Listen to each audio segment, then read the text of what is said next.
Last Friday, I dropped a video that got a lot of reaction from people who live in Sacramento and people who are thinking about moving to Sacramento. There are some positives, there are some negatives, but there are a lot of questions. So tonight, I'm bringing on Vitaly from Onsite Observer. We're going to talk a little bit about each one of these 10 projects and answer any questions that you might have about all of them. We want your opinions as well too. What do you think about all the different projects? So we're going to go from 1 to 10, talk about all the different projects and answer any questions you might have. Let's get into the video right now.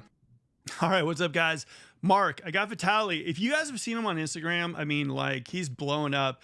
But here's the thing that I love about Vitaly's site, and we're gonna go into it and we're gonna show you, is the fact that he actually goes to every single one of these projects. He does his drone, he gets in the details and everything too. And so that's why after dropping that video on Friday, where it kind of blew up, I think we're already at 22,000 views, all these questions, all these comments, we want to dive into each one of these projects that I mentioned and give you a little bit more details. We're also going to be answering all the questions and stuff, a lot of the questions that came in during the week. Vitaly, how are you doing? I'm doing awesome, Mark. Thank you for having me. It's great to be here talking to you and speaking with your audience.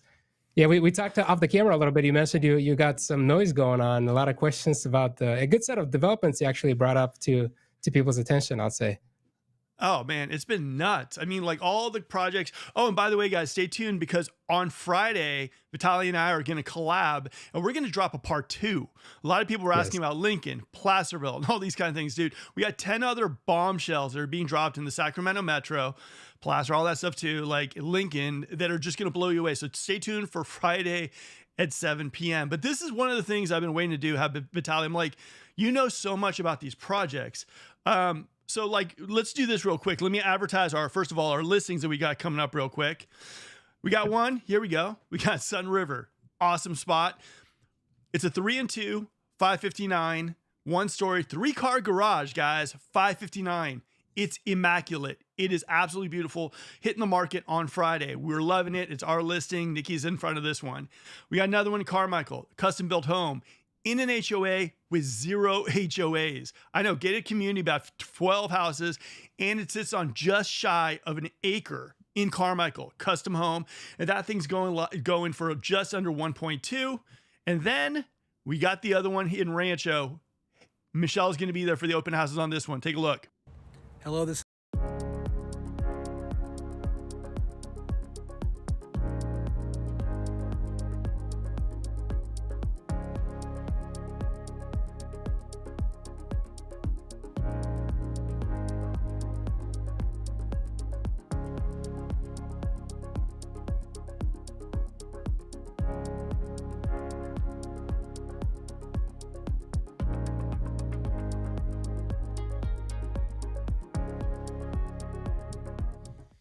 All right, so that's our other one in Rancho. Like I said, it is a gorgeous restoration hardware-ish home. I absolutely love it. All right, before we jump in and talk about the projects, let's talk to, first question, Alejandro. How are the new home builder incentives looking in Elk Grove? Honestly, I think they're looking a little slow. Honestly, there's not that great of incentives in Elk Grove. I think the incentives is if you get a house you like at a price point. If you're looking for incentives, I would say you're looking in Vineyard. You're looking in Rancho, maybe a little in Lincoln.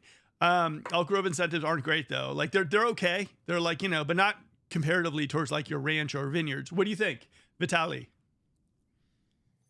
Well, I think incentives kind of have a season too. If you're around November, December time, you're more likely to come across incentives. Once you're past the holidays and it's a full-on, the beginning of the year, those sort of go away from what I notice usually. They understand that people get a lot more active, a lot more competition is coming up, and people are doing their taxes. So it's just a different season. That's my personal experience.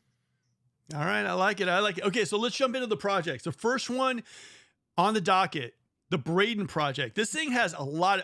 We were getting so much love, hate, it's a restrictive community, it's a jail, but it's this, it's that. What is your idea of Braden? And Braden is this green work, live, and play environment that's going to be somewhat between Rancho and Folsom. So what is your take on Braden? I actually had the chance to attend the groundbreaking ceremony and got the chance to meet some of the people that are behind the project. Groundbreaking ceremonies are very special because projects like Braden, for example, 2,700 acres, it's massive. It's huge. So the fact that you're witnessing a groundbreaking ceremony for a development of this size, it's a miracle, because not to mention that it was in the pipeline for almost 20 years, so well over a decade that's been in the works, and now it's getting built. But as far as the community, it's, I mean, more housing. It does contribute to solving the issue of lack of housing. We're talking about 8,000 homes or so. And right now, actually, the developer is working on the first phase, which will include the town center. And Mark, when I watched your video that you posted on Friday, you showed the town center there, and it's going to have the first actually phase itself will feature up to 900 houses, and these are mostly going to be like high density houses. But all in all, it'll have various type of densities. The other thing is that it also has a section there for an university campus. That's something to keep in mind. That there's no mentions of what type of university perhaps will be there, but it's going to be a game-changing development, I think, for the area. I understand some of the concerns that people like to bring up, particularly location, right? That oftentimes Yeah. people say, well, it's by the Kiefer landfills and so forth, or people are worried about water and so forth. As far as like the landfill goes, developments usually close to landfills, I'm not sure if they're required, but at least they try to have some sort of a buffer land. And as far as Braden, they're saying that at least 1,500 to 2,000 feet a buffer land between the landfill and the development is going to be in place. So, and at the same time, it's sort of outside of the developer's control. So it's just there. It's something that we can't really do anything about. But yeah. Here's my thought. Okay, so here's the thing about landfills, about like everything. It seems like everywhere has something kind of, there's always like something like kind of like gotcha and everything too. I think it's up to everyone who's like, if you're going to be buying a house in Braden, if Braden's your spot, do the research on it and just kind of figure out if that's a spot for you, right? Based on schools, based on everything that's out there. You know what I mean? Like, but I will tell you one thing though, and this is straight up, like you need to kind of either work with realtors who basically can help you a little bit and guide you in that a little bit, or like you need to work on it and get in underneath the covers and figure out what's going on in areas. Cause I have gone to new home communities and, they've been talking about like all this stuff and they're just kind of like, I don't know. I'm not sure. You should kind of figure it out. So I think for anyone who's making a big decision about purchasing a home, you should kind of like dive underneath the covers. I always encourage every buyer that we work with. I'm like, look, I can give you the guidance on where to go to check stuff out as well too, and then you got to figure out if it's right for you. And that's the thing about Rancho right now. The Rancho area is still the best bang for your buck. Are there little gotchas in the area? Yeah. And you have to make the decision if the gotchas are just enough for you not to buy there. But it's still like, if you look at Folsom, it's like $150,000 more. So it's a tough one to say, I'd rather have Folsom, but you got to pay for Folsom, right? Don't you think? It's true. I mean, it's not to say that the houses are not going to sell because of the landfills nearby. They will sell. Houses sell. I mean, there's houses located to worse locations. So I think it'll do well. As far as like the nature of the community, Summers West, the developer behind it, is looking to build something that's sustainable, and they're really focusing on it to be focused on walkability and people who live there to also work there. So everything to be within reach, within 10 minutes, 15 minutes, either walk or biking. And they try to prioritize people first, cars second. So we'll see how that turn out. People tend to be, cautiously optimistic about projects like this because oftentimes, developer says that we will build something that's walkable, centric, and so forth. But at the end of the day, they build something that sprawls and it kind of looks like the rest of communities that we have out there. So the developer is definitely saying that it's going to be something new that we don't necessarily have around. And in fact, as far as like the design and everything, the sort of the inspiration that this project takes from is McKinley Village that we have here in East Sacramento, I believe, if you've been there. So it's going to be something similar to that. Row housing, different type of densities, different type of, here you're going to have a very interesting design for the town center. So it'll be very, very interesting to see how that shapes up. And I know right now the developers are already on it. They're already trenching, they're already grading. It's not clear when first lots will be available and what type of builders we're going to get there. So I'm definitely keeping my eyes on this one. I have people asking about it. So Very interesting. I know one of the project managers that is working on this development, so I try to keep up with them and see what's going on there. Well, here's the thing for me, and this is how what I think about Braden. Just my own personal opinion. It's like you see the Serranos, you see the Blackstones, you see like East Ridge popping up and everything too. The idea is that like if we are in California, it's nice that idea of actually making strides towards a green community, right? It might not be perfect. I mean, it's the first of its kind. I mean, but at the same time, I personally would love to see communities that are more green, more like work, live, and you have to deal with traffic. At least give it a go. I mean, like I said, we have so many new home communities and building up here. It's nice to see them try a little something different and to incorporate green. Will it be perfect? No. It's like the first of its kind. It's not going to be perfect, but it's a stride in the right direction. And I like the idea that in California, like we're doing stuff like that. I like the idea that we're not doing all those crazy, like, communities like they're doing like in other areas like Texas and everything too. I like the idea that we're trying to incorporate a little green into it. Like I said, it might not be the perfect community right away. There could be like, oh, the Kiefer land, this and that and everything too. But at least they're making strides to go in a kind of a positive direction. And I like that. My kids and my future kids like the fact that we're going in that direction. So that'd be me. But you make it a good point, and developers do notice that there's sort of a demand for mixed use. As much as the average American loves their car, like the younger folks are, they're very loud on social media everywhere. When you read feedback, they want mixed use. They want walkable areas, safe for cyclists, safe for pedestrians, places that they can go seamlessly to either eat out or, and then they want to work within their area as well instead of traveling and being stuck in traffic, which is very common. It's really hard to avoid nowadays. Oh yeah. All right, we got Wendy. Hey, Mark. Always click on the like button first. I appreciate you, Wendy, so much. Do you think there will be more Gold River houses on the market in April? Absolutely. I think the Super Bowl is underway. I've heard a lot of people in Gold River. I think Friday you're probably going to see a really active. I don't think we're the only team throwing a bunch of listings on the market. I think Friday is going to be go time for this area. What do you think, Vitaly? Super Bowl's done. Yeah. Who was your team, by the way? Did you have a pony in the race? Oh, I got the team. Oh no, for the Super Bowl? No, I didn't have a team, but I will say something just to straight up. I didn't like the fact that the Chiefs won 2 years in a row. And I was hoping that we'd get a little like, new blood in there. So I was kind of pulling for the Eagles, but at the same time, I didn't really have a horse in the race, 49ers. That's just how I roll. So, that's it. But as far as everything goes, like in the real estate market, it's go time. Once Super Bowl's over, it's going time. Now, the only caveat is this weekend it's going to be rainy. So could it affect the market? Possibly. What do you think, Vitaly? Well, I mean, yeah, like I said, seasons, they play a major role when it comes to how the market moves. So we are seasonally in that phase of the year where things pick up. So I wouldn't be surprised if we see much more activity. In fact, I'll tell you this, Mark, and you're probably like dealing with this same thing, multiple offer situations too. I was I was showing houses to a client of mine. What was it, last weekend? And a house had 12 offers on it, and we got beat like crazy. We couldn't believe it. And it's just you're certainly getting that vibe. The people are back. They're ready to shop. So if you're someone who's looking, I'd say just go for it. Get your real estate agent out there. Rain or shine, just go for it. Good thing that the agents out there are still hosting open houses regardless of the weather. They still would be happy to show you the house. So don't hesitate, I'd say. Oh yeah, I mean, the market is going to start heating up. I have noticed that people that were waiting on the sidelines and they're ready to go. So it should be an interesting market. Let's skip over this one real quick, and we're going to jump into that one. But I want to say like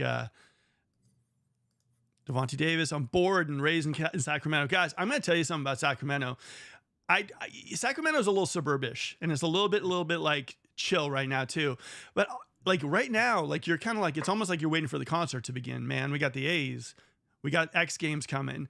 We got that new sports complex coming in Folsom where they got 3 indoor hockey rinks. You got like so much stuff that's happening right now, and all that stuff, like what it is, like all these different like areas are.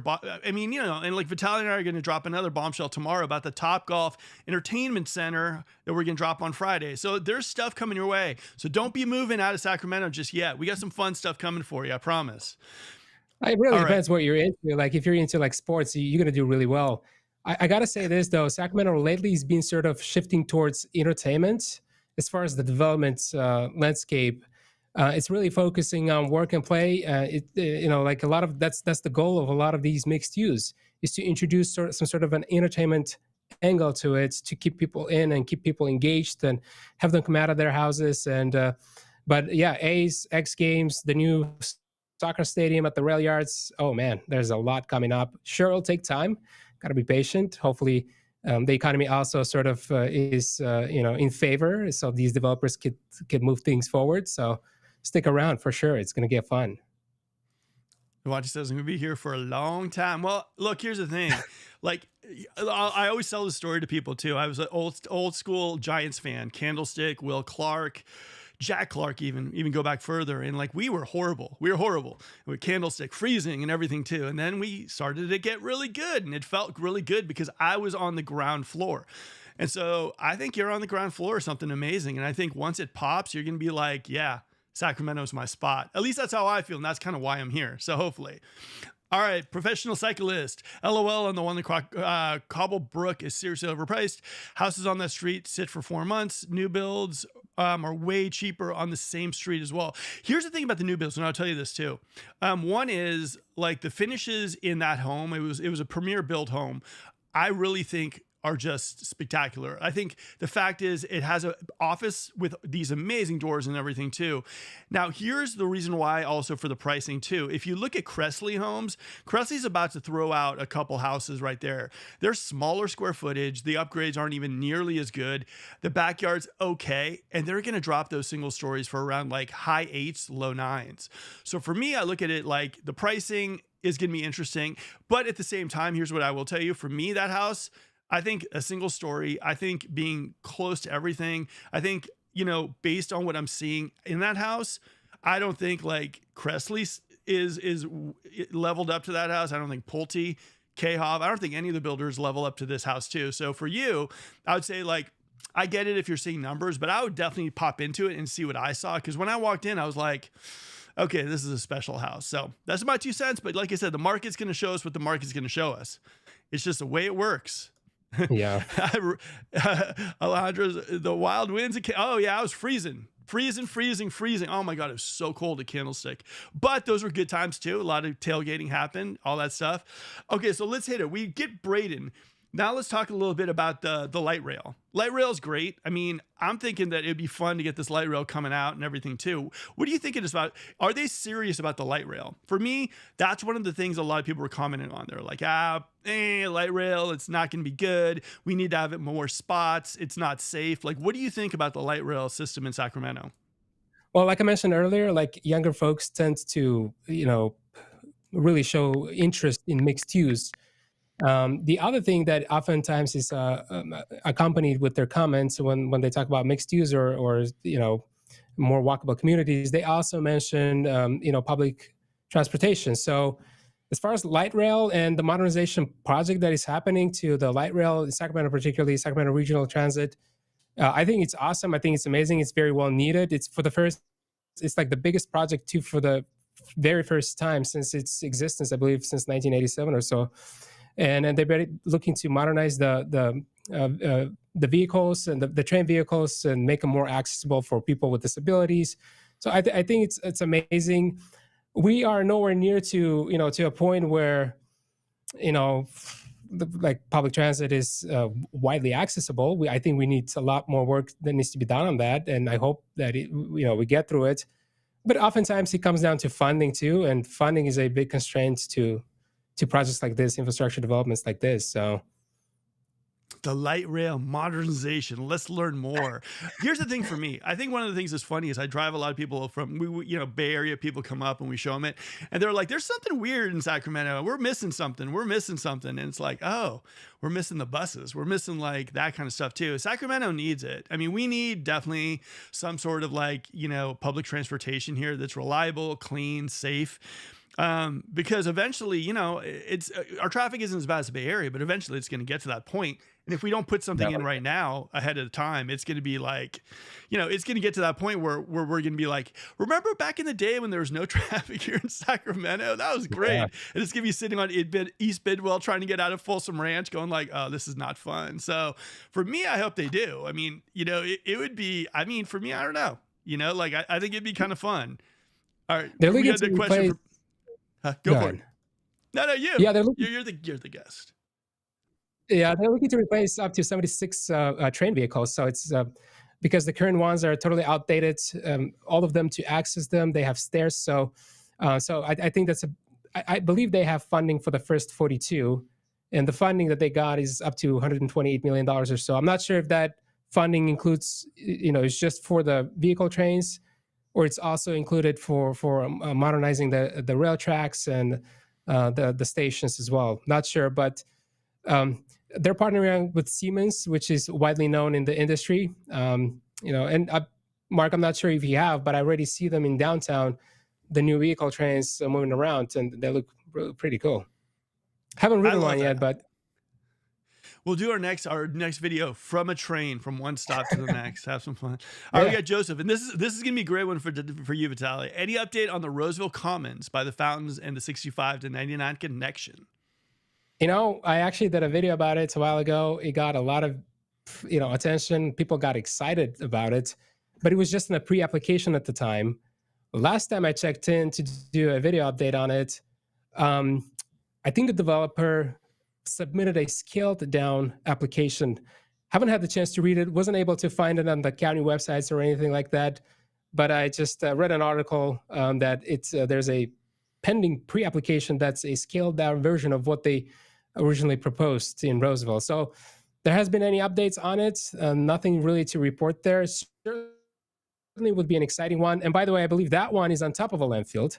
So we keep dealing with landfills where it's proposed there in Roseville. So we keep dealing with the same issues in different areas. So we'll see how it turns out.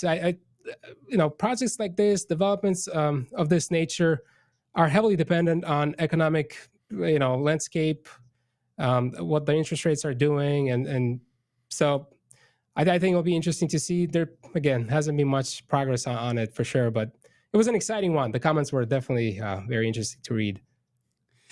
For me, the thing that I was looking at, like the Roseville Junction, all that stuff, like I was like looking at that stuff and I was going like, man, you wish they could separate it a little bit, because that's 65 to like that whole area is so trafficky. I got rear-ended like a while ago over there too. And I was like, man, it'd be nice to spread it out a little bit so we can kind of get out there. Because for me, like I always say on this channel, the one area that I just reminds me of the Bay Area, gives me those little stress outs, are like by Nordstrom's and the Galleria and the fountains. The driving is just dense. I'm not a big fan of that. So it'd be nice to spread the stuff out. I mean, give it to Rockland. Why not? Give Rockland an area. Well, the county actually has plans to widen 65.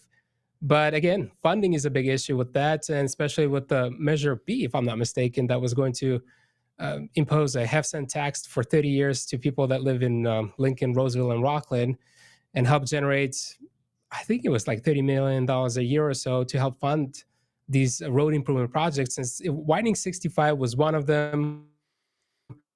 Improving the interchange 80 to 65 was also another one. Widening baseline roads, but then it didn't pass. So now the county will have to be heavily reliant on federal grants, different type of grants, and those usually take a long time. So I'm not sure if we're going to see, traffic improvements in that area anytime soon. We need an air system, like a plane system. I'm joking. All right. YZ says, guys, Braden being green is an excuse for high density housing. Who wants to buy in the high density area away from the city and near a landfill? It will be a place to push low income people. What do you think of that? Again, like something that what I mentioned before, the developer is, saying that it's going to be a 15 minute type of city. You'll be able to walk to possibly your work, to the restaurant, to the coffee shop. But that it's in fact one of the reasons why it's been in the pipelines for 10, 15 years, almost 20 now, is because people were opposing it because, the objectives of the development doesn't match what people think is actually going to turn out. A lot of people are saying that it's just going to be a suburban sprawl similar to what you see everywhere, Elk Grove, Roseville. So Bottom line is that it's happening. So, it's one way or another is going to happen. There's nothing really people can change.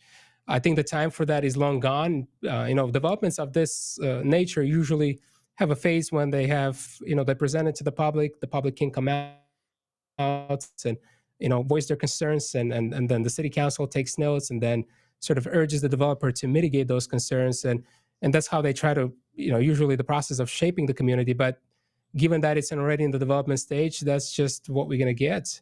I know that it's going to be heavy on high density housing. It will have housing that are more of a traditional nature. But at the end of the day, you can't make everybody happy. I think that's just what we're going to have to deal with. And again, not to say that the houses are not going to sell. They will sell, and I think they'll sell fast. It'll be nice to see what type of other amenities will be included. I think having an university there is a big deal. We'll see what kind of schools we're going to get and what that town center is going to look like, if it's going to be any different than typical town centers we have in El Dorado Hills or someplace else. Well, okay, here's my thought on this, right? One is that, like, I wish Vitaly and I had the power to veto stuff and create stuff and everything. We don't. But I will tell you one thing. One of the reasons why Vitaly does what he does, and one of the reasons why I did the video on Friday, was because I know a lot of people just don't know this stuff, like and you're moving into an area, or even you live here and you're saying to yourself, I see all these random things being built. And that's kind of one of the reasons why we wanted to kind of do this. We want to almost create an area where you could kind of have like an open forum to discuss this stuff and figure out what's going on. I mean, like, a lot of these things are already planned and they're underway. I mean, like, it's great to have knowledge of what's happening in an area. So, I wish we had a veto power. I mean, honestly, I don't think we don't have that, do we, Vitaly? We can't veto Braden, can we? Well, unfortunately, unfortunately, no. And especially like I said, once the project reaches that phase of development, I mean, it's definitely, like, it depends how you see it. So, like, if you are an IMBY instead of an NIMBY, it'll make you happy, because especially when you read the history of the project and you learn that it's been in the works for so long, it had gone multiple revisions and possibly even lawsuits. So the fact that you're seeing it, that it's being built, is huge. Sometimes, like, the lawsuit can kill developments like this, and they just never see the light of day. So when you drive by and you see something huge being built, chances are that development has been in the pipeline for the last 15, 20 years. And it's just only now you're witnessing it breaking ground, and next thing, vertical construction in a couple of months. So, and depends how you approach it. Some people tend to be a little bit more skeptical of new developments. They want to preserve land, they want to preserve nature. They don't like the traffic, they don't like the noise. And although most of the time the developer, especially on projects like Braden, they lay out the plan, the mitigation plan, how they mitigate traffic, noise, and so forth. It's available. You can read it out there. It's just people don't know about it. You really have to dig deep to really find and see what the developer is proposing is actually, to your expectation. Yeah, it's going to be interesting. Like I said, our landscape is changing in Sacramento, whether we like it or not.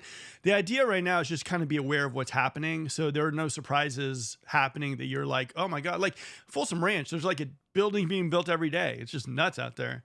Hopefully, I said, I would definitely like to encourage people to actually make it like their responsibility in a way to stay on top of these things. So that way, when they are getting proposed, if you live in the county or if you live in the area and you really want to get involved, try to find and see when the planning commission is holding those meetings, so you can go there and voice your concerns. So that way, the developer can take a note. And believe it or not, most of the time, those comments are included in the environmental impact reports, and they have to be addressed. So that's something out there to keep in mind. If you really want to get involved, you can. Like, there's those meetings there. Almost every week, the Planning Commission has some sort of a meeting about some sort of type of development that it's either proposed or it's been in the works, and it's in revision or it's in review, and you could easily get involved. I got the best way actually to stay in touch with all these things. You want to hear, Vitaly? I got the best way. Go to Onsite Observer, Vitaly's website that he created. Guys, I'm telling you, man, all the projects that you've always dreamt about are on this website that he created. This isn't just some schlock. This isn't like whatever. This is like, he went out there, he shot the video. He found all the details for you guys out too. Onsiteobserver.com. if you mention Mark, you really get nothing, but you should anyways. Like, enjoy this. This is an awesome website. He's got videos, he's got detailed stuff going on here. So for me, at least, if it's me and I'm interested in the stuff going on, this is where I'd go. Or I'd tune in Friday where we drop some bombshells about happening in Sacramento. This is like the fun stuff. But here's the thing, YT, I'll tell you this straight up. I'm always kind of a half full guy, or half full when it comes to that stuff too. I hope Braden does add something. I mean, have people in Sacramento kind of like seen their landscape disappear? Yeah, I mean, 100%. Like I think East Ridge when we were talking about East Ridge, I'm sure people in El Dorado Hills were like looking at the hill, going, "That was the hill I looked at in the morning. What's going on here?" Like, I get it. Like part of the reason why I moved up here because it was so beautiful, Northern California landscape. So hopefully they don't screw the pooch on that one. You know what I mean? Hopefully we incorporate a lot of the nature, a lot of all that stuff too, and we just don't get rid of it. I grew up in Marin, and like the worst part about what happened to me growing up in Marin is that so much building happening that we limited like the stuff that Marin was known for. So hopefully it doesn't happen to like the areas like Folsom where they're building all those houses and stuff. So I don't know. We'll see. I'm not gonna lie. I'm not gonna lie, Mark. I'm not gonna lie, Mark. Sometimes I visit a site and you look at it and it's just this empty landscape. I generally tend to be like a pro building and optimistic, and because we need houses, we need to fix that issue. People need housing, but sometimes you look at it and it's like, man, this is so beautiful. It's so quiet and peaceful, and it's almost hard to imagine that within the next 10, 15 years, it's going to be a bustling town. People going to work, kids going to school, people living in the houses, parks are busy. So I'm not sure if it's unfortunate, but that's just how progress works. It needs to take place somewhere, and oftentimes it just takes place on these beautiful landscapes, like East Ridge, for example. You mentioned, yeah, it's one of them. That's gonna like really, really. I look at that and I'm like, man. People live in El Dorado Hills that's just brutal. But we're reporting it. We're not building it. So here, all right. So we got Clayton saying Grant Lad Road should have been turned into a freeway 30 years ago. Talk about painful. I agree. I really don't understand why they didn't. You know what I mean? Like it just seemed kind of obvious to me. What do you think? Well, you mentioned the connector project, and I think it's in a way that's what it's trying to do. Expand the rural 2-lane roads. That road is actually. Man, it's a tough one, and I'm glad that they're working on it to expand it to 4 lanes expressway. And one of the reasons actually for the whole project is literally to save lives. It's so notorious for car accidents. It's really tight. There's no shoulders on the side for people to pull over, or there's not enough. Like it tends to flood, and there's just not enough room for emergency vehicles to pass through. I agree with the comment. It should have been done many years ago. But again, infrastructure projects like this are heavily reliant on grants, and those are just take forever. But good thing for the connector project, just last year, they received another $25 million grant towards the project. So there has already been sections that have been complete closer to White Rock Road out there. And then a few overpass. I think one of the overpass there over the Union Pacific Railroad is being complete. It's going to take time. But the other thing is that oftentimes people say, well, how come we haven't done this before we built all these houses? Because these people are going to come here and they're going to clog all the roads, and it's going to be a bunch of traffic and so forth. But the thing is, so it's like this dilemma. The thing is, though, we have to get the houses there first and get these people there first so they can start paying these property taxes. And we have to get these developers start building so that we could pay the impact fees. And those fees are all allocated towards financing these infrastructure projects. So, it just requires patience. It takes time. It's going to happen. It's already in the works. But, I know oftentimes, like when you drive and you don't follow this stuff, it appears like there's no progress. Nothing is moving forwards. But, the developers behind it, the Sacramento County, in partnership with Rancho Cordova, Elk Grove, Folsom, I believe he's part of them too. They're working on it. They're constantly out there looking to see if they can obtain more funding and more grants to push this project forward. Well, one of the things that I wish they would do something between like Roseville and like Folsom, something like that, like just that drives a bear, but whatever, it is what it is. Like we're moving in the right direction. All right. We got Umer here. Well, Hey, Mark, I hope you an inspiration though. So.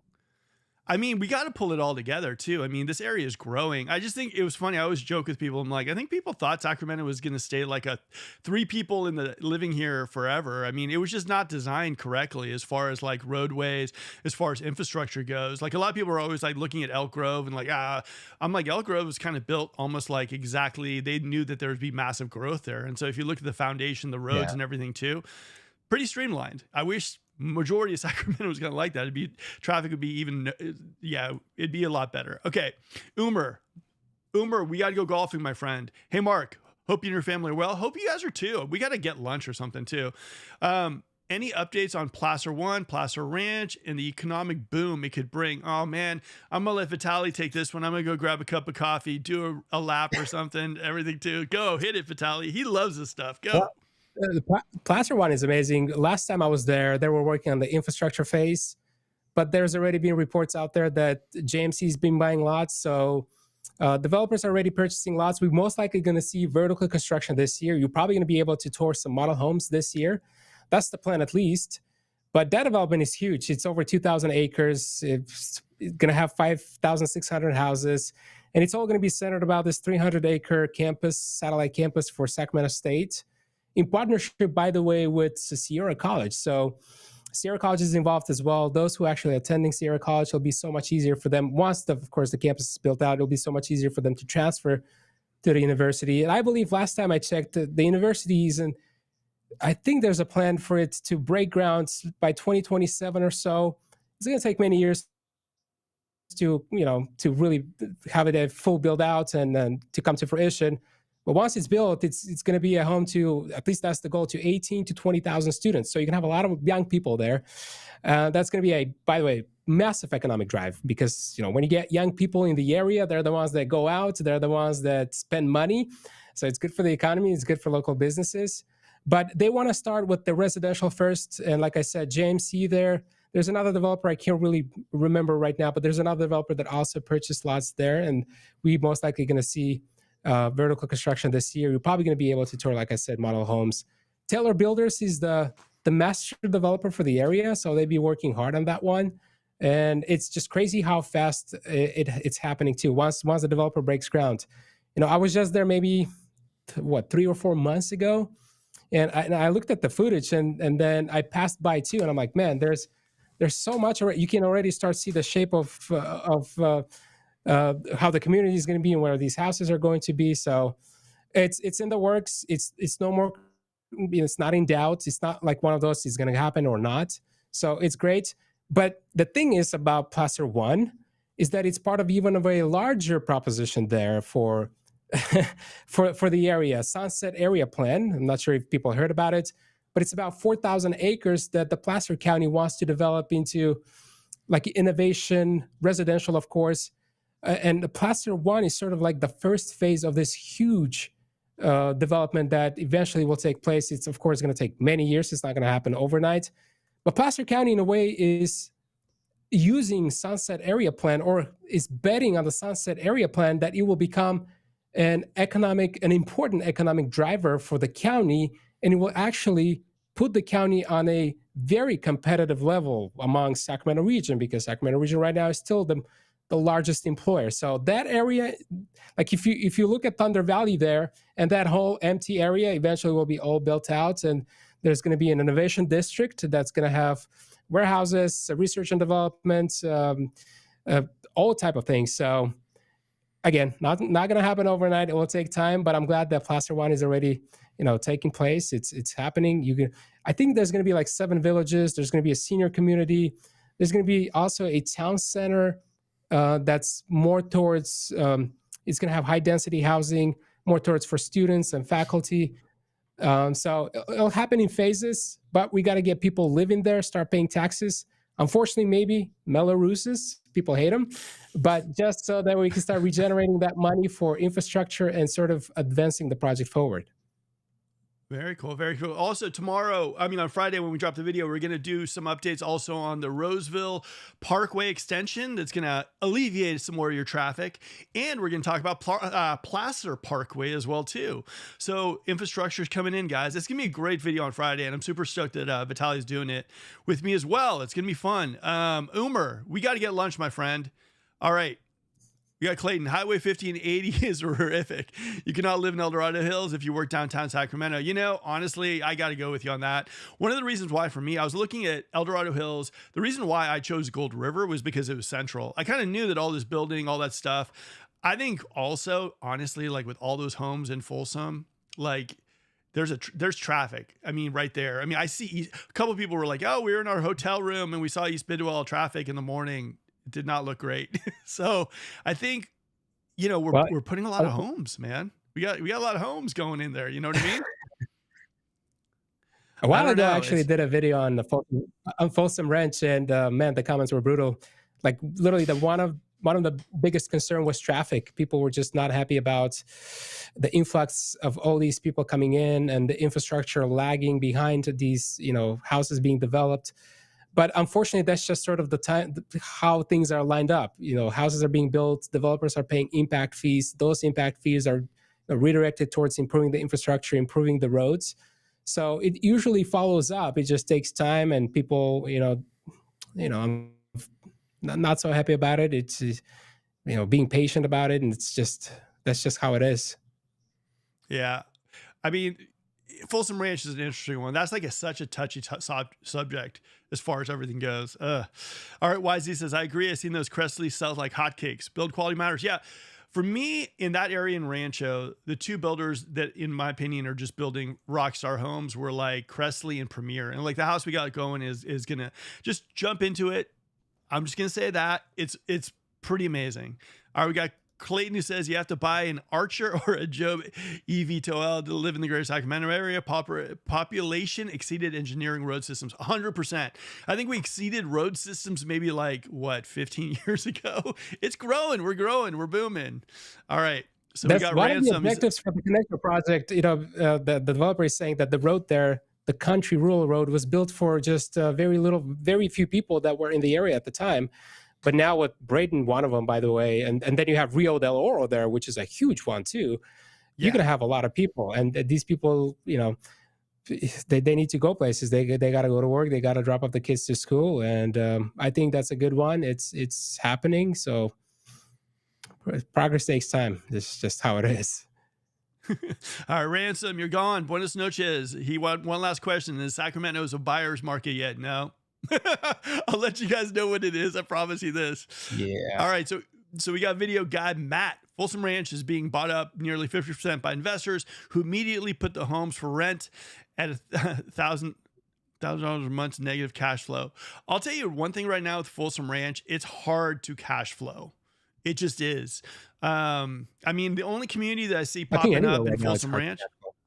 Oh, it's a tough one. I mean, the only community that I think that might be decent is, I know Tri-Point has a community coming out with like condos or patio homes, maybe, but like for me, one of the hottest communities, two of the hottest communities that were there were Tri-Point Lariat, Tri-Point Canterley, and now I don't.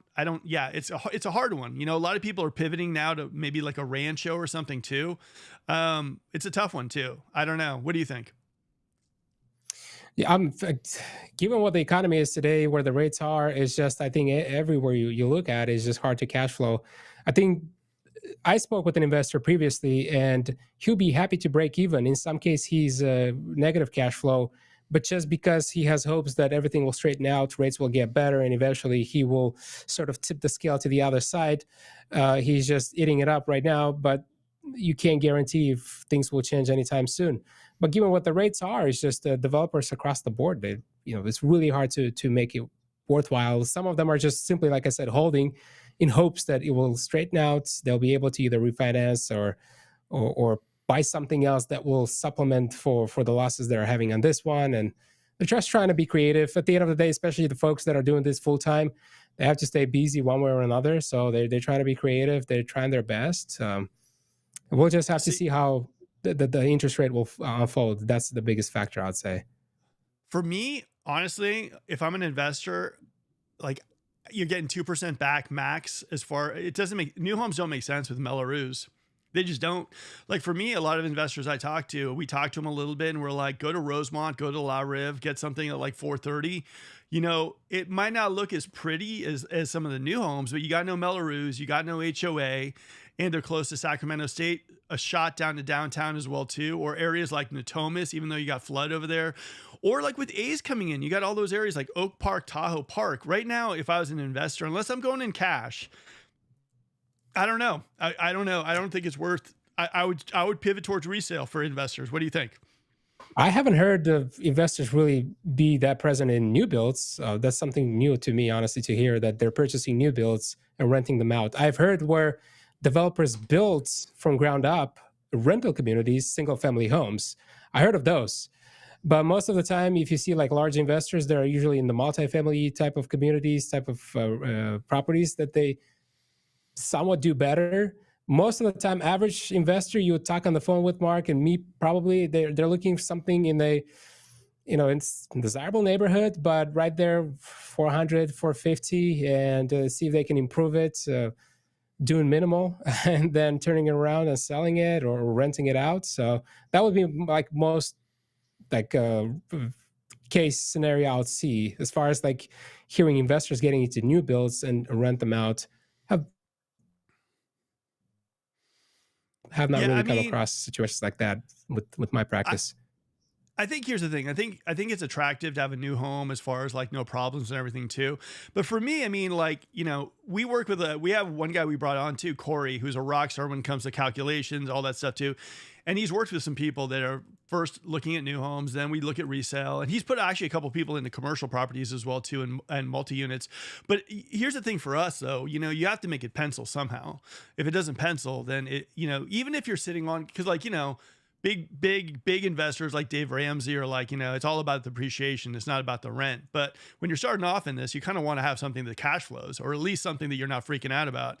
Like I said, for me, I think like it's me, I'm getting some in the 400s where there's good spots still, like the Natomas, or not like, yeah, Natomas, North Natomas specifically. I'd look at Rosemont. I'd look at La Rive, where you can get like a 3 and 2 or 4 and 2 under 400. And for me, that would be, if you're going to go with a single family, that's where I'm looking. I still think that there are solutions, but I think you also like here, let me say, Video Guy Matt says, who's convinced the Bay Area investors to buy such horrible negative cash flows? Like we have people to pencil stuff out for them. So like for us, it's not really a convincing thing. It's like, nope, does not make sense. I mean, like I said, occasionally you run into investors who are set on new homes. They want a new home. They want a new home, and they'll purchase a new home. I have investors who actually purchase a few, but they haven't come back for the second one. Just because they're doing good in the first one, but they see interest rates going where they are right now too. But like I said, for us, before we even take someone out, before an investor does, we have Corey, who basically runs numbers, and Matt Barb as well too. So they run numbers, and if it pencils, it pencils. If it doesn't, it doesn't. I mean, honestly, I would say if something pencils, great, come up. If something doesn't pencil, coming up isn't going to make it pencil. So for me, I would say do your calculations ahead of time. What do you think, Vitaly?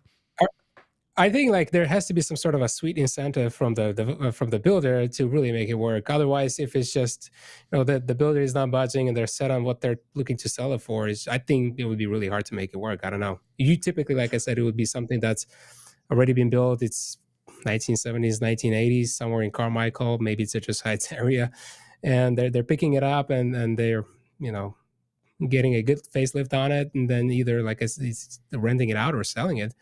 But it's at a profit. Yeah. Well, I think here's the thing, and this goes to what we were just talking about, Video Guy. I think what you see also online is like some people who are just getting into investing and everything too. They see these really attractive interest rates. They see these amazing incentives. Those aren't second-time home buyer incentives, or second home buyer incentives. Those aren't investor incentives.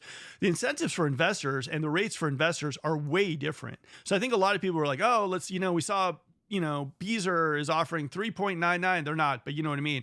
They come up here and they're like, hey, yeah. They're like, well, do you have a primary home? Yeah, I do. Is this going to be investment property? Yes. Okay. Well, the most we can give you is like 2%. and your rate's going to be this. And then they're like, oh man, that stinks. I wish I would have known that ahead of time. So for all you investors out there who are looking at the new homes, understand that those investors that they put online and on their websites do not work for investors. Completely different program. So I'd say reach out to realtors who kind of know that instead of doing the new home shuffle with you guys too. I feel bad. The other thing too, I want to throw this out there. Vitaly never throws this out there in any of his videos. And I'm just like, why wouldn't you? Vitaly is a realtor. Okay, he is a realtor. He works with clients and he helps them buy and he helps them sell houses. So if you're watching his videos and you're wondering like, oh man, this guy's like, he must be retiring from the website. No, he does it out of he does that website pretty much out of love because he loves the passion of figuring this stuff out and developers. But he's a realtor, so honestly, like reach out to him. He's a great guy. Yeah, how's that, Vitaly?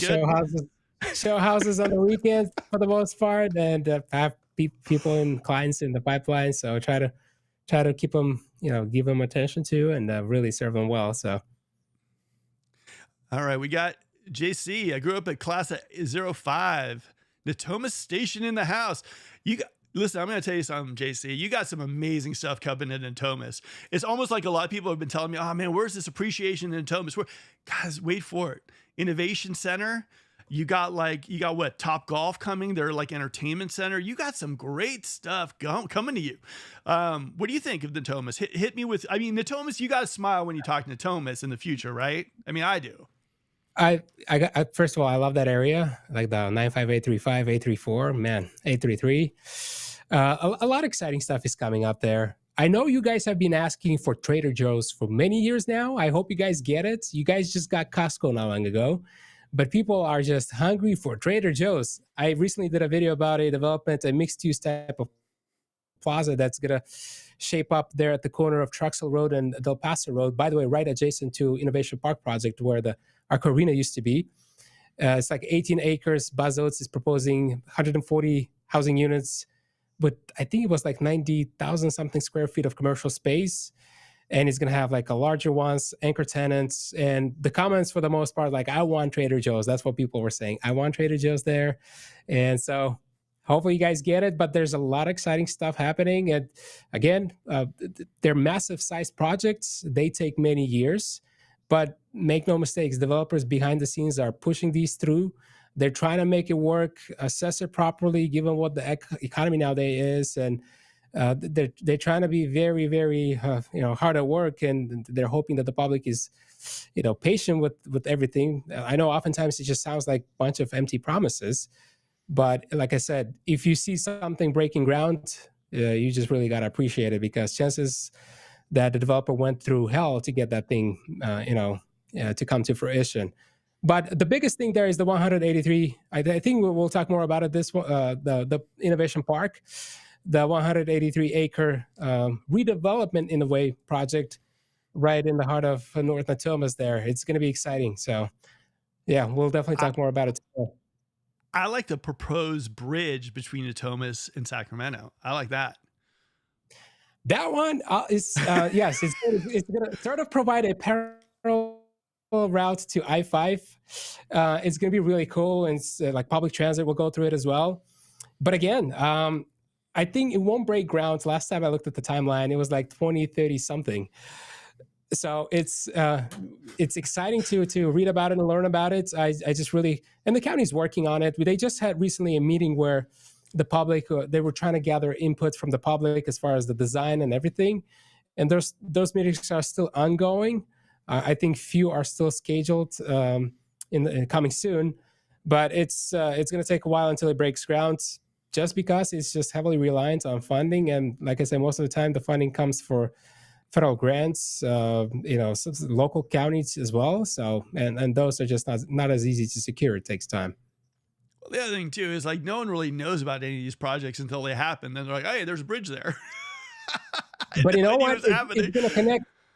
It's going to connect. The best part is that it's connecting Natomas to River District. Now, River District in itself is undergoing a massive redevelopment there. Oh yeah. So it will be huge. Like a River District adjacent to rail yards, that whole area, give it 15, 20 years, it's going to be huge.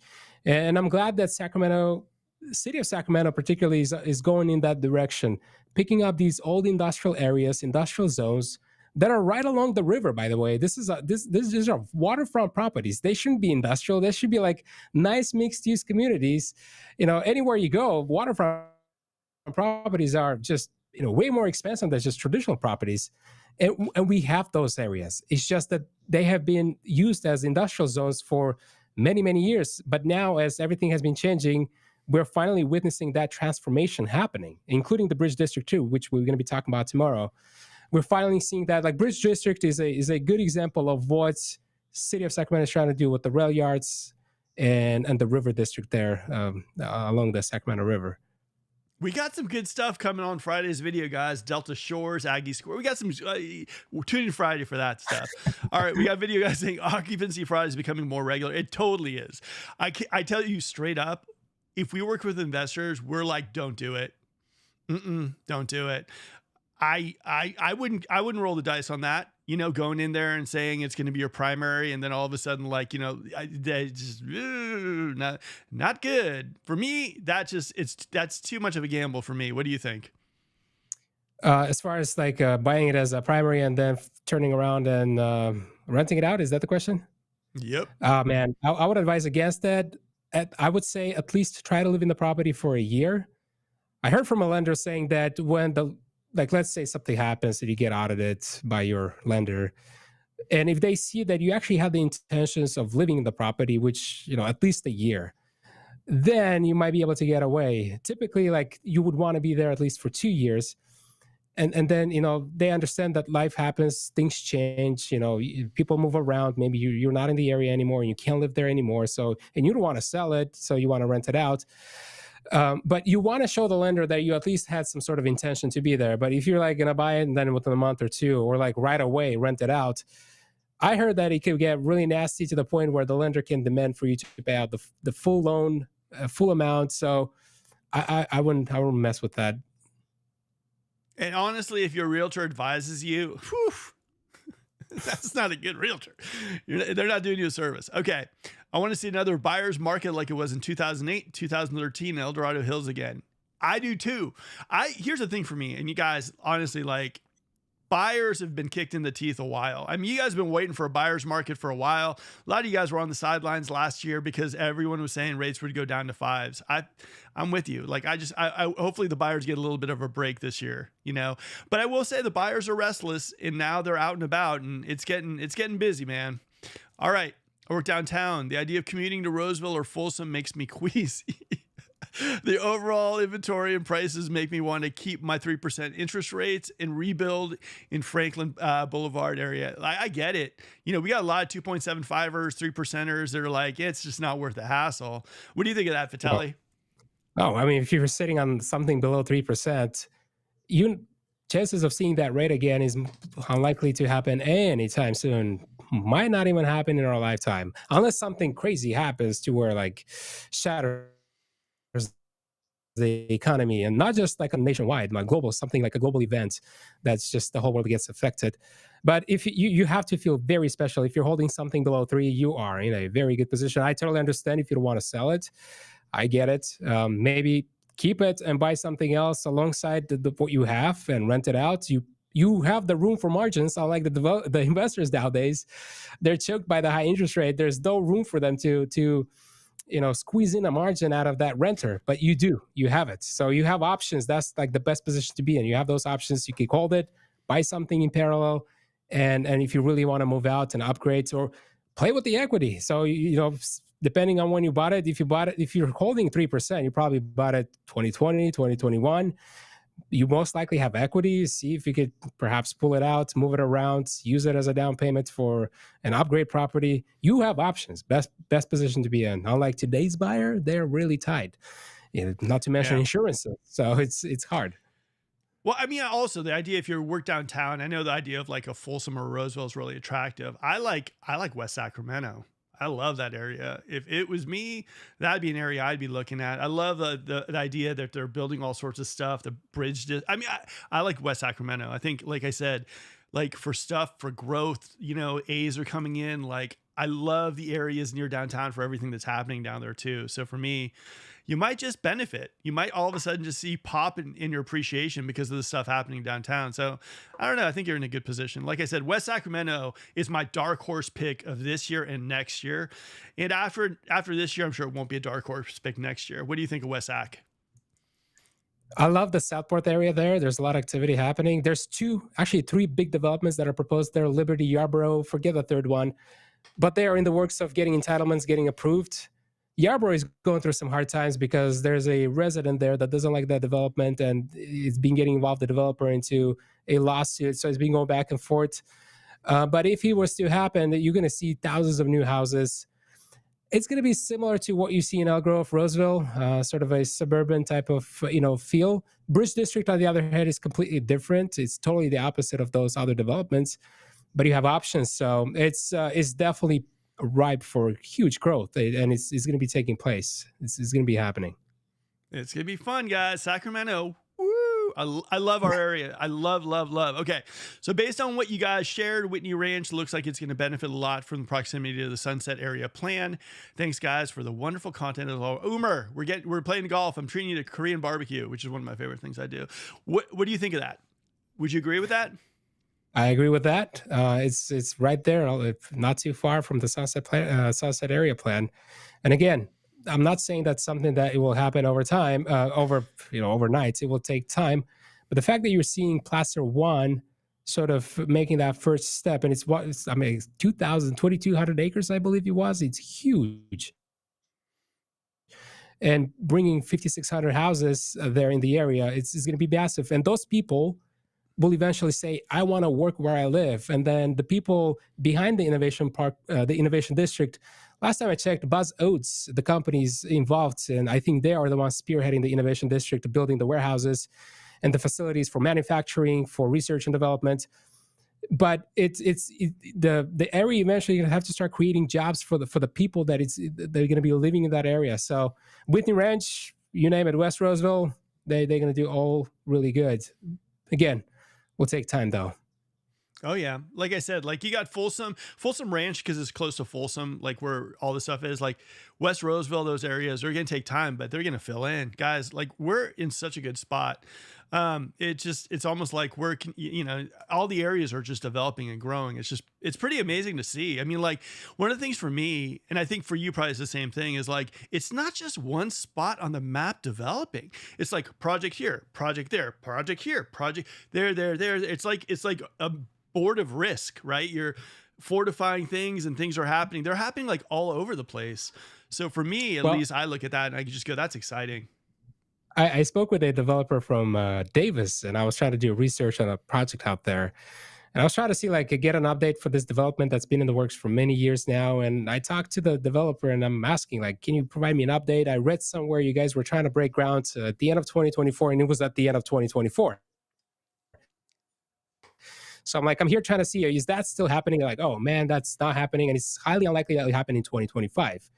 And I'm like, man, what's the problem? And they start telling me that, infrastructure costs is a big one.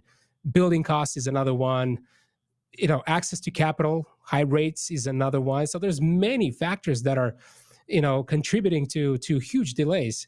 And then the developer asks, well, what about you in Sacramento out there? Was anything being built? I'm like, what are you talking about? There's a lot of stuff that's fully active. Delta Shores, Bigford Ranch, Folsom Ranch. Take a look at Elk Grove.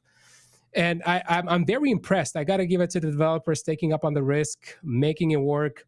And also got to give it to the local government too. You'll be surprised how oftentimes, if it wasn't for the city trying to be creative to create that private-public partnership with these developers to help on the infrastructure costs, the development would have never saw the light of day. But because the city is also interested in helping the developers and make it work, make it work for the people that live in the areas. Like, for example, the stadium is a prime example. Like the stadium in Rail Yards, the 12,000 seat stadium that Wilton Rancheria wants to build. It's almost a product of a private-public partnership with the city of Sacramento. And I know Wilton Rancheria is stepping up to the plate. They are financing the whole infrastructure cost, but eventually they will be reimbursed from property taxes within their area. And it's all because the city is very well involved. The city is not just gives it to the developer and like, I figure it out. No, they're very involved. So they want to see how, like, Aggie Square is another one, which we will be talking about Yep. on Friday. So It's fun. This is a fun, it's fun.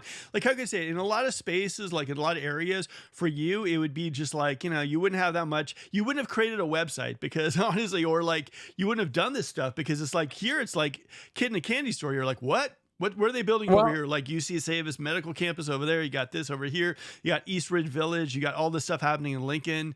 It's like we're on such a growth spurt right now, and we're like going to be that way for a while. So like I always tell people, I'm like, 2030, Sacramento's landscape's gonna be changing. 2035, people who grew up here are not even gonna recognize it. You know what I mean?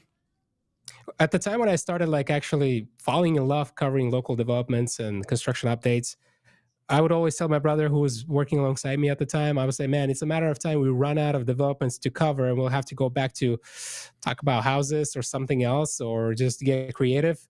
But it's been now a year and a half, maybe almost 2 years now. And it's every single week something is being submitted to the county for review. And I usually try to keep my eyes on it and see what's out there if there's anything exciting. So it's good to see. Like, this is just a sign of progress. This is a sign of a region that wants to thrive. It's just a signs of life, basically. It's good to see. I know, some developments could be controversial, but at the end of the day, if nothing is moving and nothing is taking shape, nothing is just being erected, it's also not a good sign. Construction jobs now. These developments create so many jobs, thousands of jobs bringing to the region. New taxpayers. It's good for the local economy and the local, just in general development. So I thought run out of developments to cover like a year ago, but like I said, every single week there's something new and something exciting. And next thing there's like a breaking news about something huge. So I try to keep my eyes out and do my best to cover it. I'm telling you guys, his website is a rock star when it comes to stuff going on in the Sacramento area. I would definitely take a look at it. All right, so we got a next question here. Will the new homes in Rancho Cordova by Grant Line benefit from the Braden project? I don't know so much. I gotta be honest. I'm not sure. I will say you though, the connector though, I think yes, those will. Do you know what I mean? That's my own opinion on it. What do you think? Well, if you're someone who's actually wants a buyer's market, for example, like I saw a comment before, so when there's going to be a buyer's market, the question, of course, is about supply and demand. So when you see new houses being built alongside new developments that are also under development, there's just means more supply, which means better prices. So all in all, like the whole picture is actually shapes up good to be for buyers. So if you're a buyer, uh, on the other hand, if you're a homeowner and you see like major developments developing and now there's more supply in the area and you're not the only guy now that people can buy a house from, yeah, that's another possible setup. But like I said, if you're a buyer and you see like more houses being built next to newer communities or communities that are under development, which is very well the case with Rancho Cordova. There's multiple like Rio del Oro. There's few next to Rio del Oro and Braden now. So more Yeah. supply to the area. More supply means better prices. So I think that's a better deal for the buyer in general.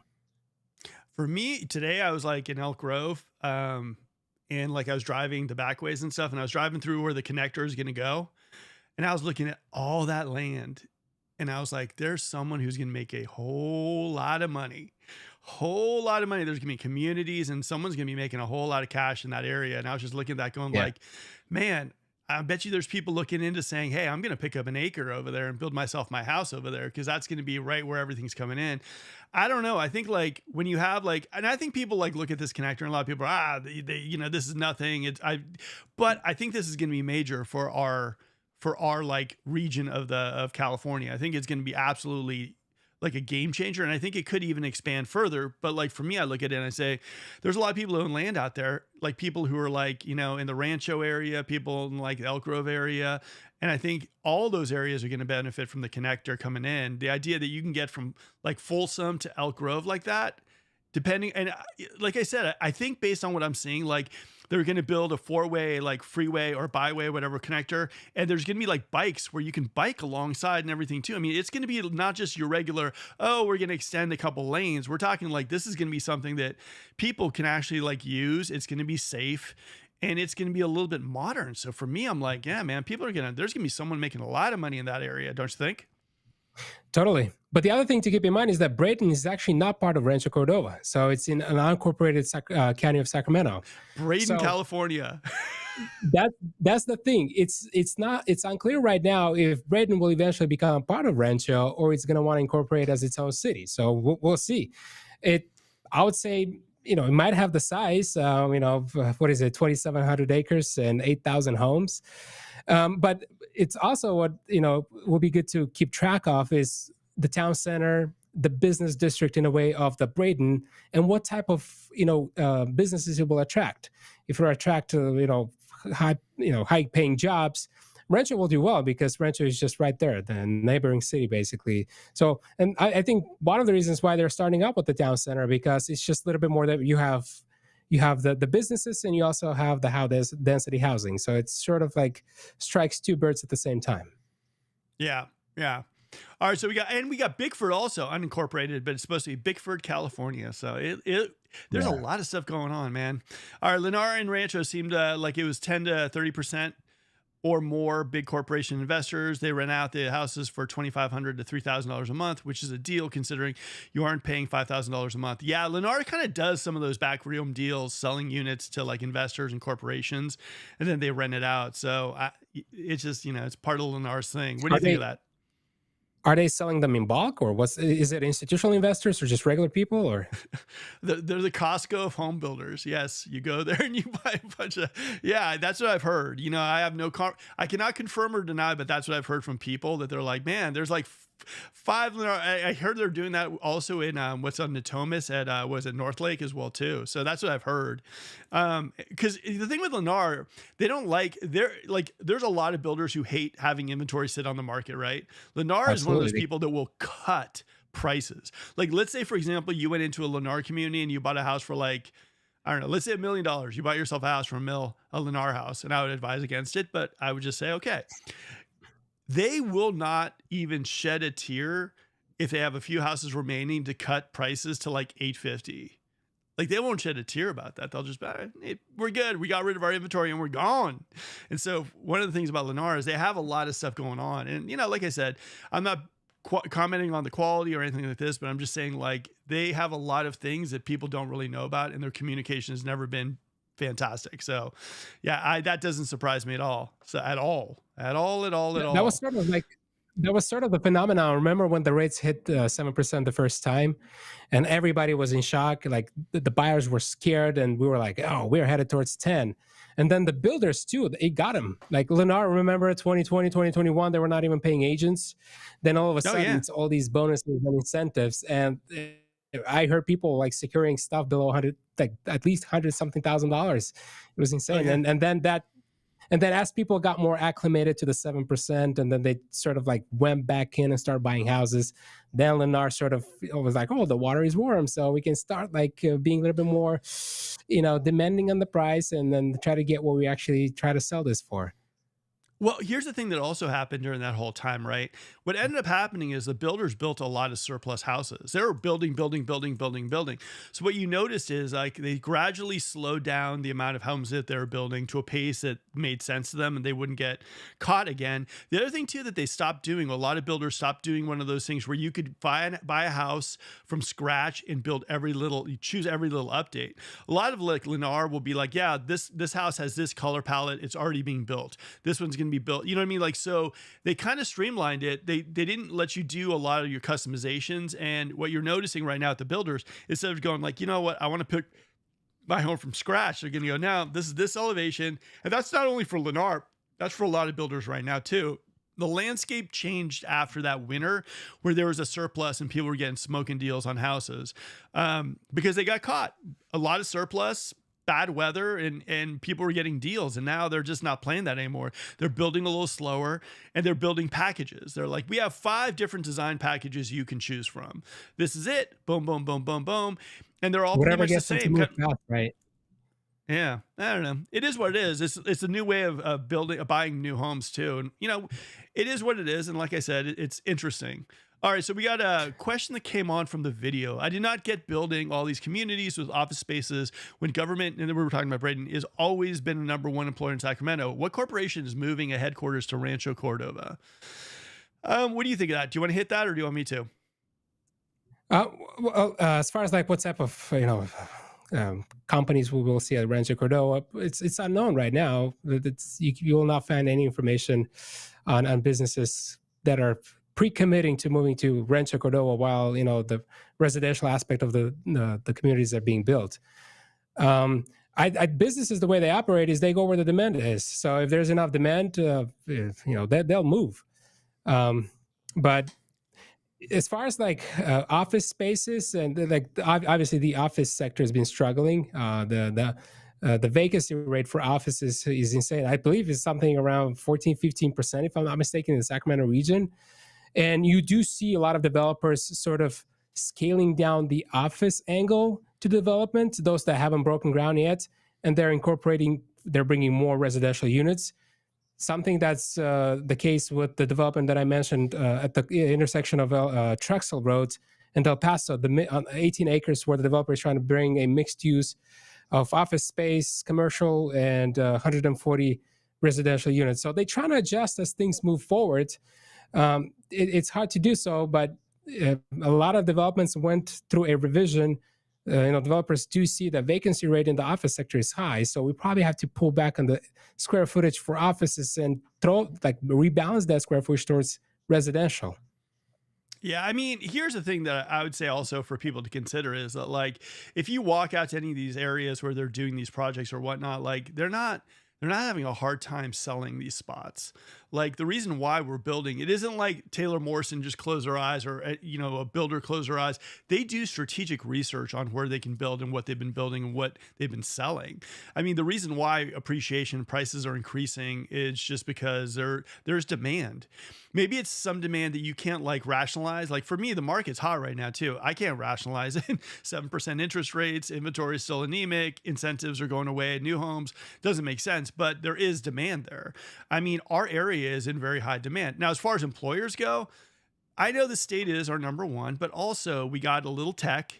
We got medical. I mean, what? We got Kaiser's, Dignity, Mercy, Sutter, UC Davis. We got so much medical coming in. And also, you have to understand that we're putting in all this infrastructure. We have police departments, fire departments, schools, and everything too. Those are jobs too. Not only like teacher jobs, but also infrastructure jobs. Then you got all the builders building these houses. You got more jobs there. So, like, we do have a lot of jobs. We have a nice job diversity here in Sacramento. So for me, I'm like, there's people buying those houses. And if, like I said, yeah, the state gives us a lot of jobs.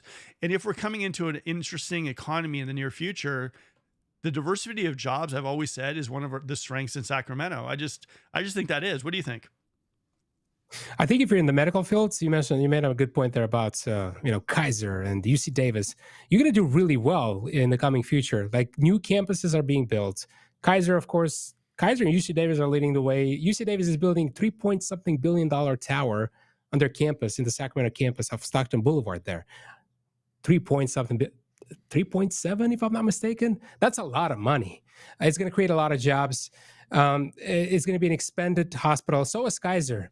They're building a new one there at the rail yards. If you drive, you're going to be seeing it in the near future, actually. They are doing the infrastructure work right now, but they're building $1.1 billion hospital on 18 acres at the rail yards.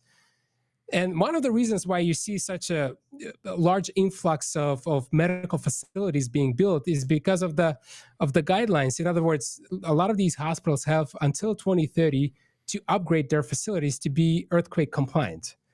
Now, if they can't upgrade them to become earthquake compliant, they have to rebuild them, and that's the law. The hospitals actually were just trying to approach the government and see if they can push the deadline until farther than 2030. But Newsom, I think, signed a law where they can't. They have to make it work.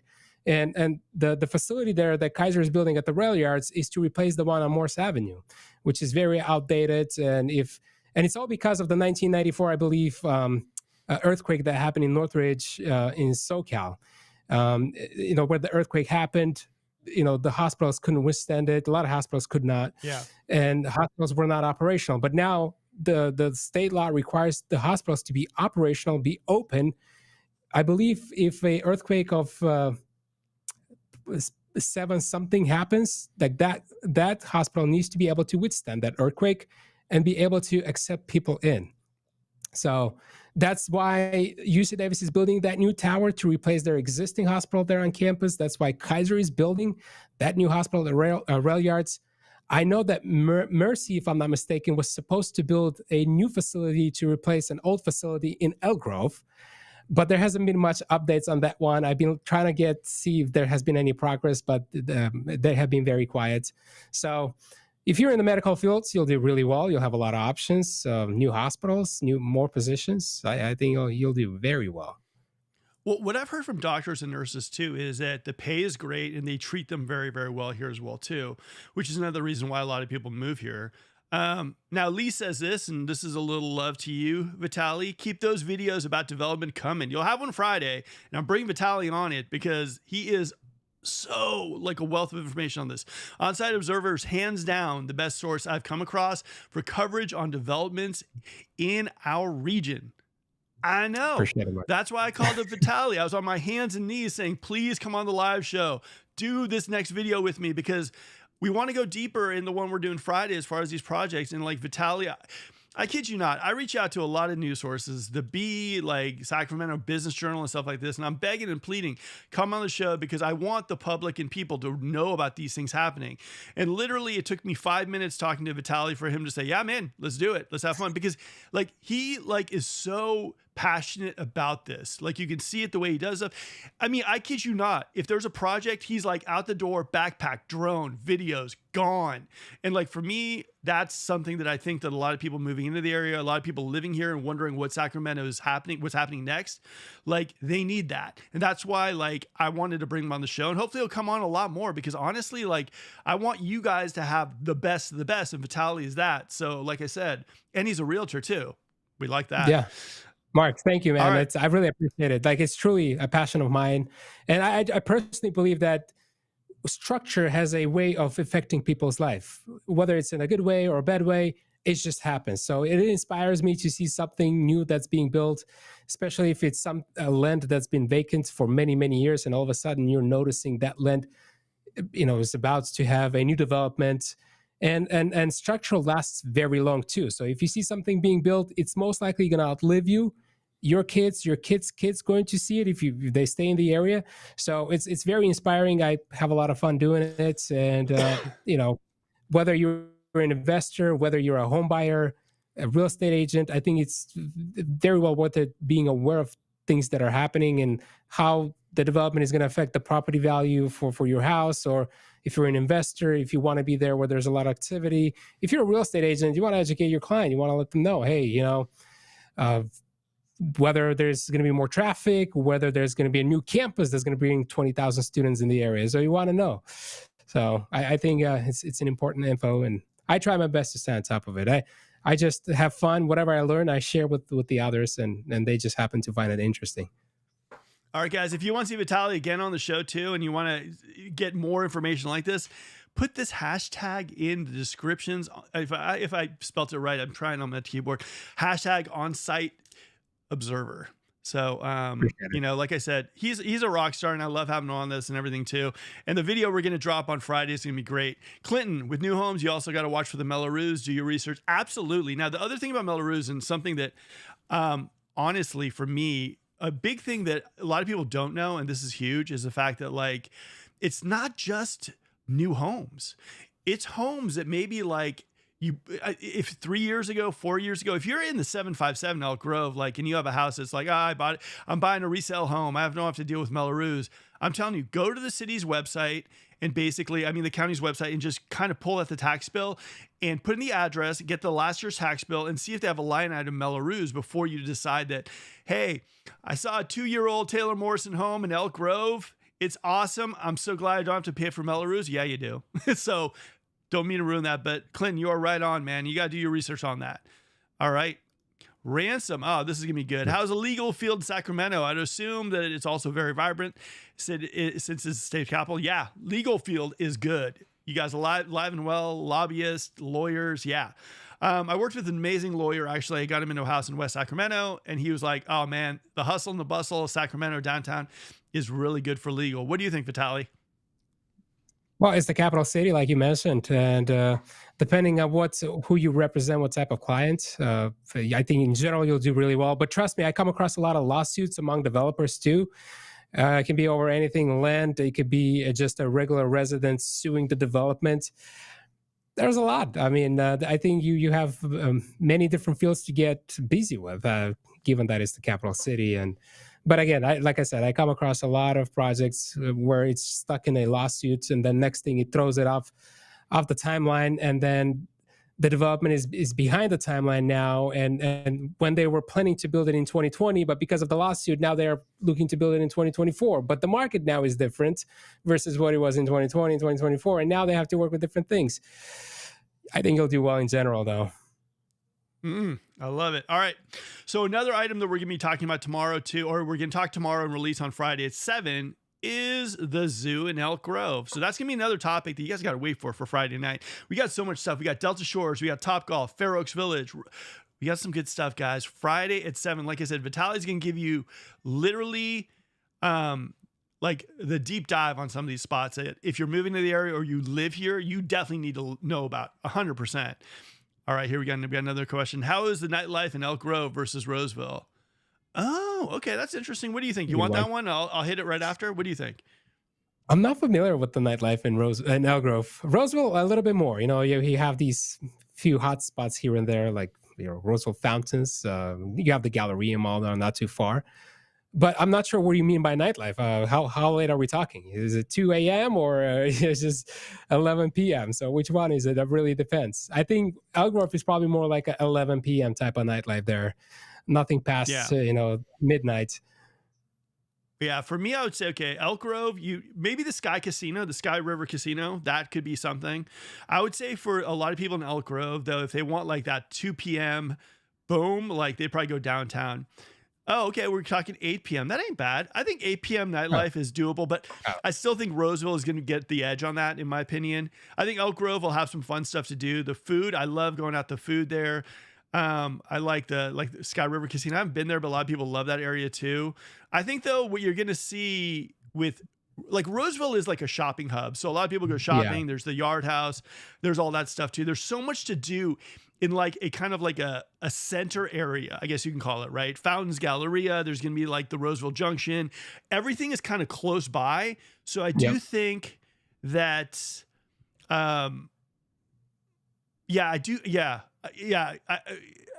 be honest with you. I think Roseville gets the edge, but at the same time, I think Elk Grove is one of those spots where in 5 years, Elk Grove could take the crown. I don't know. Yeah.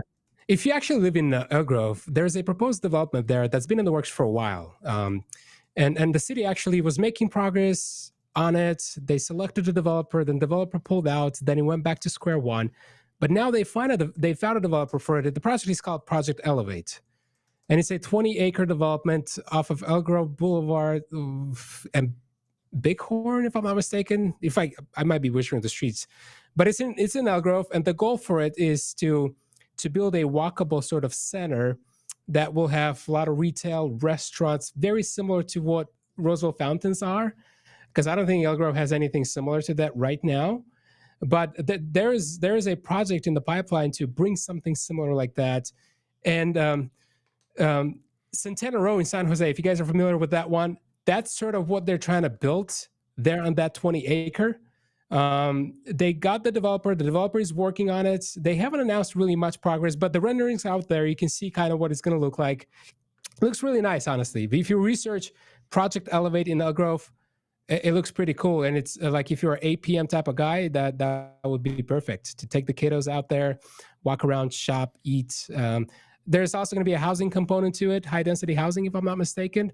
But Elk Grove is trying to get there. I know you guys wanted a mall years ago. That mall didn't happen. Sky River Casino came in, took over the site, built the casino.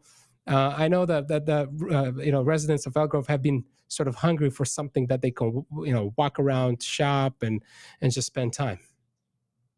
I mean, Elk Grove, for me, I look at it and I just think to myself, like, they're all the Melloroos, all the housing, all the plans, all the development.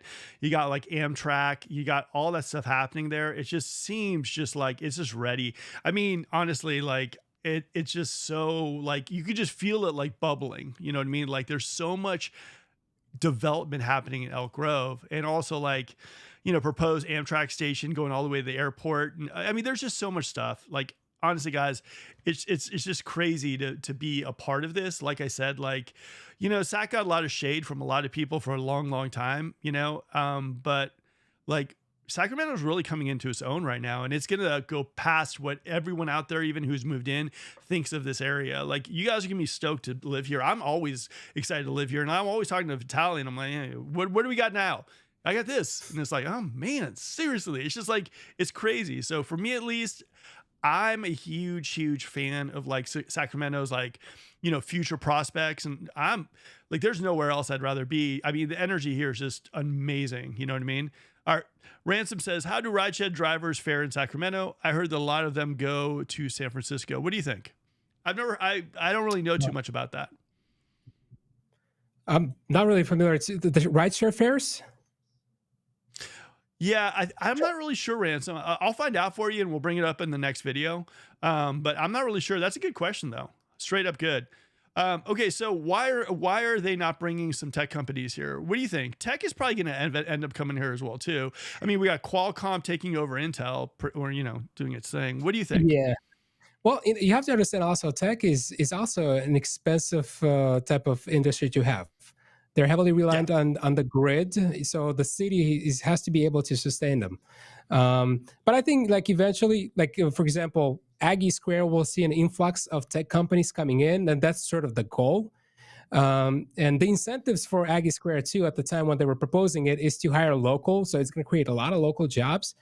If you're in the tech industry, and again, we'll talk about Aggie Square on Friday. I'll make sure to keep this in mind to sort of try and see what type of positions will be available. But that's the goal: tech, science, research, gene therapy, cancer, neurology, all type of stuff like that. It's going to be taking place in Aggie Square, and Aggie Square is just one of the projects. You also have another similar project proposed in Bridge District by Fulcrum Properties. That's also going to attract a lot of companies.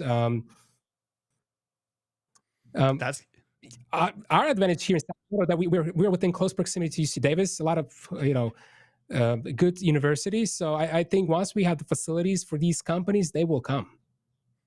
Guys, I'm telling you, man, Sacramento's bubbling right now. And like I said, we're going to hit the Bridge District as well. And we're going to talk a little Aggie Square in the video on Friday as well, too. We don't want to give you guys too much. All right. Before expansion, the absolute one thing this area needs is a freeway from 50 to Folsom to Roseville. I'm with you. I want that. I got a lot of comments on that one. Yeah. Oh, that would be the absolute game changer in our area. People might be mad because it's taken a, but you know, at the same time for me, I think that'd be huge. I have so many people who are like, yeah, I'm thinking about, you know, I'm going to be working in Roseville and I want to live in Folsom. I'm like, don't do that. Don't do it to yourself. That's just that, you know, on a Sunday, not that bad. On like a Monday at 9:00, not fun. Coming home at 5, not fun. So just be careful. Guys, if you're enjoying this broadcast with Vitaly too, smash that like button, leave comments, all that kind of fun stuff. Vitaly's like me. I guarantee you he'll be checking this video for comments and answering them. Let's see if we got someone else. 15-minute city. Braden. Over time, you want to leave a compound. Not staying at home all the time. Are they working to get the restricted access outside?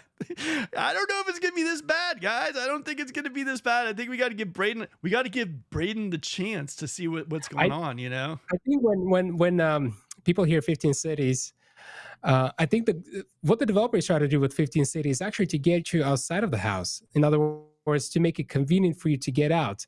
Instead of you going in the car and being stuck in traffic, the developer is designing the city in a way that, hey, everything is within 10, 15-minute walk, cycling, whatever your choice you prefer. And it's hopefully you'll be more motivated to go and you know, visit the coffee shop or go out there and shop around. But as far as like, that's the theory, right? But as far as practice, we will have to see and how practical it is, a proposition like that. I don't think they're trying to take away the cars. The average American will not give up their car. They love their cars. Like for example, Mark, recently, right? Christmas. I went to look out Christmas light show, right?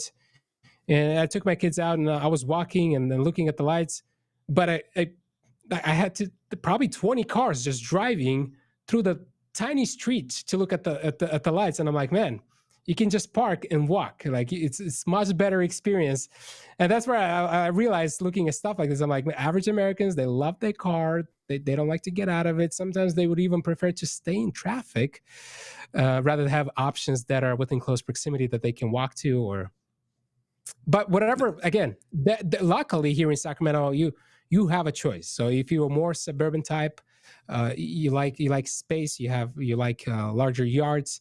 There's plenty of options for that. Braden is I don't know if it's a new concept. Stuff like this is being built. Like Bridge District is a great example. It's mainly like multi-units, and a lot of it is rentals, but it's all based on walkability. You taking a walk along the Sacramento River, going to the nearby restaurant. They also are building a pickleball court there right now as we're speaking to.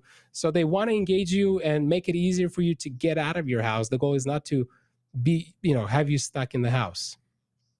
Well, like I said, positive thinking, and we're only when it happens, we're going to see what it's all about. I mean, that's it. At the end of the day, that's kind of what we're thinking, anyways, or that's the reality of our situation. It's coming, we'll see it, and then we'll have another video and figure out if it's really something that we like or we don't like.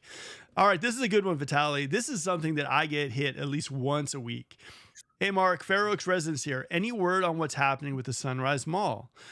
I mean, I hear they want to turn it into kind of like a work or like a space there, like a multi-use space, but the people who own it are just not budging. Is that right? Or a lot about that? Pretty much. The city of Citrus Heights proposed a mixed-use development or plan for the Sunrise Mall. I think it was in 2021. The public liked it. They did a public outreach and so forth, but it does look futuristic. It's almost like, man, this is awesome, but it's going to be very, very hard to accomplish, and it looks very expensive too. And the city basically wants to build a downtown of Citrus Heights. You have about 90 acres, if I'm not mistaken, there. But the city doesn't own the land, so the execution is going to come down to the property owners, landowners.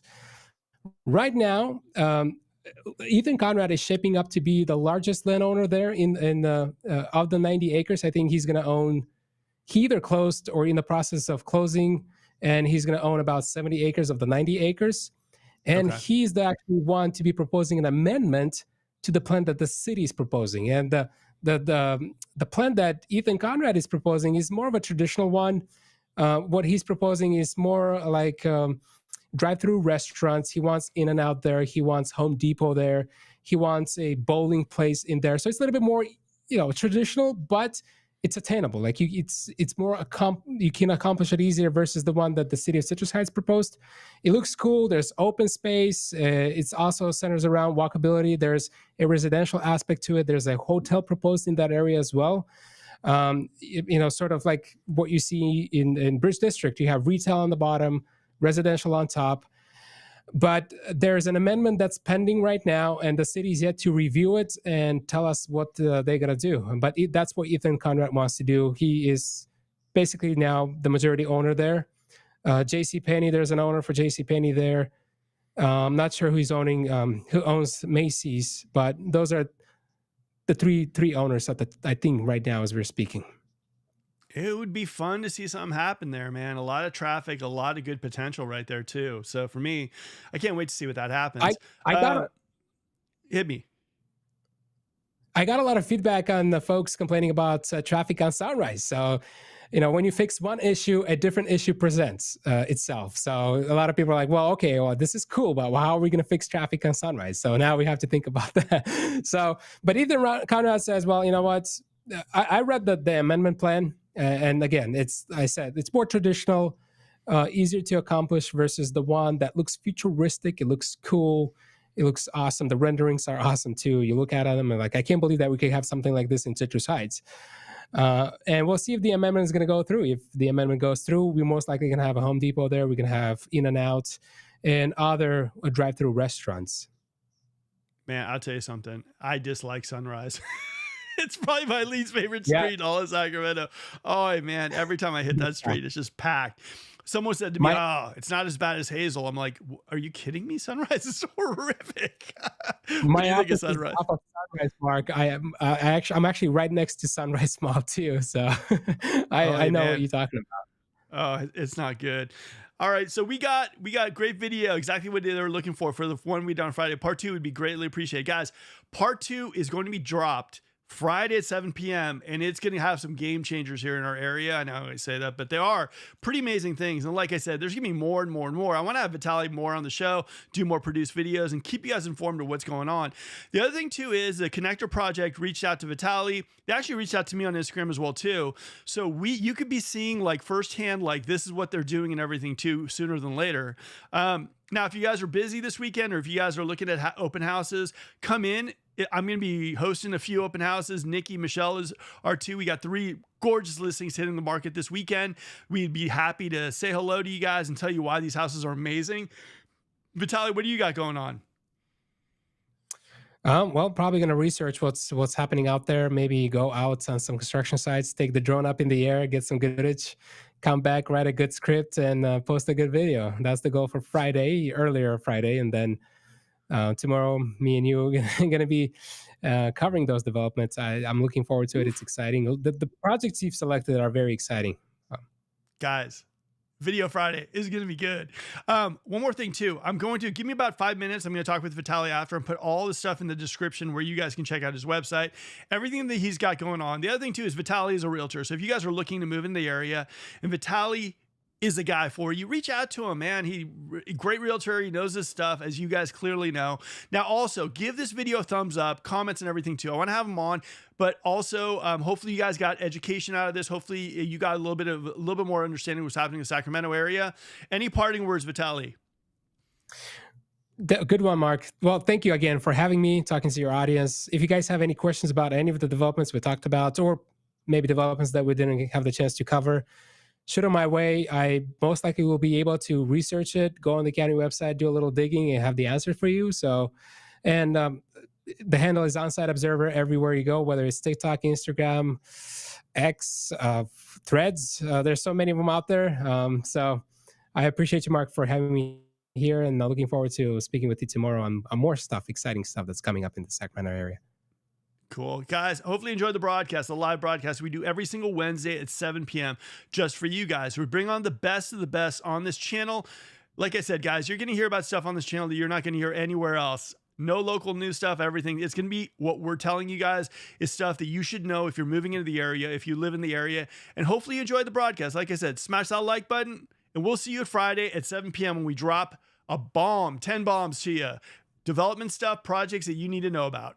Okay, guys, hope you enjoyed the live broadcast on YouTube. If you're moving to Sacramento, if you live in Sacramento, if you're a Sacramento enthusiast, these are projects you definitely need to know about. Now, if you enjoyed the broadcast, guys, smash that like button. Also, any comments and questions, put them below. And if you want to see Vitaly back on the show, please let me know in the comments below as well. Now, guys, we are a real estate team, so if you're looking to move into the area, reach out to our team. There's a Zoom link below where you can set up a time and appointment so we can talk a little bit about anything and everything Sacramento. Also, guys, if you do live in the Sacramento area, and if you're looking to sell your house, guys, reach out to our team. No one markets a house like we do. No one sells a house like we do. We'd love to work with you to get that done, get you the most eyeballs on the house, get you the most money. All right, guys, this is Mark. Also, there's a playlist over there of previous lives that I've done to get you a little bit more in the know. Until next time, guys, this is Mark.